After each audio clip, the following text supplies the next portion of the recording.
again. Today we're going to be looking at the Mercedes SLR McLaren. Such a beautiful car that mixes insane amounts of power with absolute luxury. I've been wanting to get my hands on one of these for a while. These iconic side vents are not just aesthetic. These are here to help with the cooling, to allow them to do this front exhaust that comes out the side here, which further allows for a smoother underside of the car. Now, whenever the SLR McLaren gets brought up, people inevitably end up talking about the brakes. These have ceramic brakes and a really interesting brake system that will skim the pads whenever it's wet outside to avoid slipping brakes.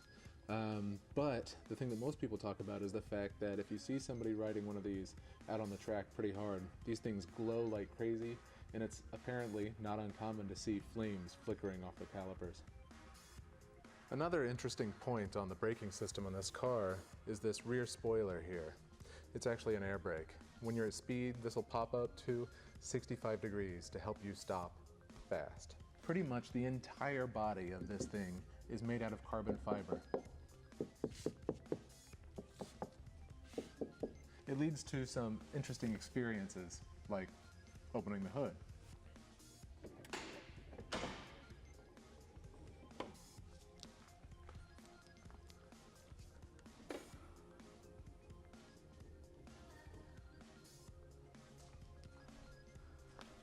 And these cars that have these massive carbon fiber hoods, it's really unsettling when you open up the hood because it's so light, but it's not flimsy.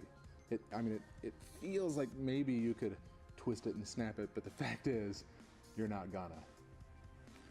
Packed under this massive hood is an absolute beast.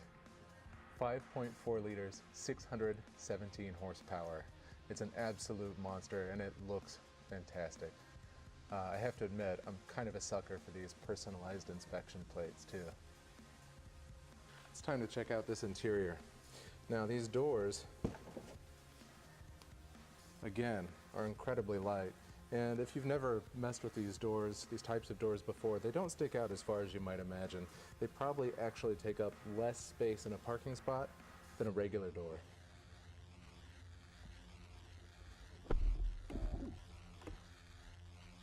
The interior on this, like most Mercedes, is very, very nice. It's fairly spacious, and part of that has to do with this long dash. It gives you the feeling of a lot of space, even though if you really look around, it does have a pretty compact passenger area here for the driver and the passenger.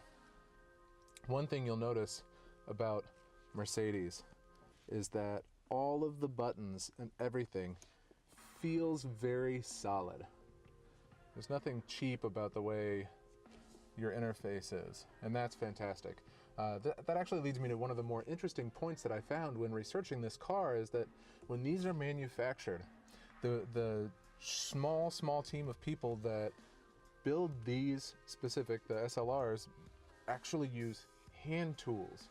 There were no power tools at all in the footage that I was able to find. Everybody was using hand tools, torque wrenches and Allen wrenches, and it was really refreshing. Each vehicle, after it goes through being manually assembled by hand tools, then gets looked over for any tiny blemishes in the paint, or everything is touched and felt by a person to make sure that it's just right. This does have one thing not all Mercedes have, and that's the growl. Starting, it's a treat too. Flip up this little switch and push the button. Oh, it sounds so good. Oh.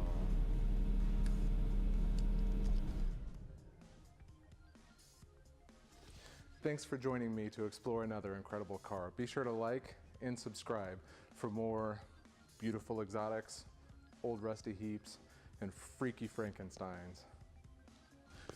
Once again, I'd like to thank Premier Sports Cars for letting me come in and look at this beautiful, beautiful example. Again, go to premiercars.com and check out their inventory and let me know if there are any cars there you'd like me to feature.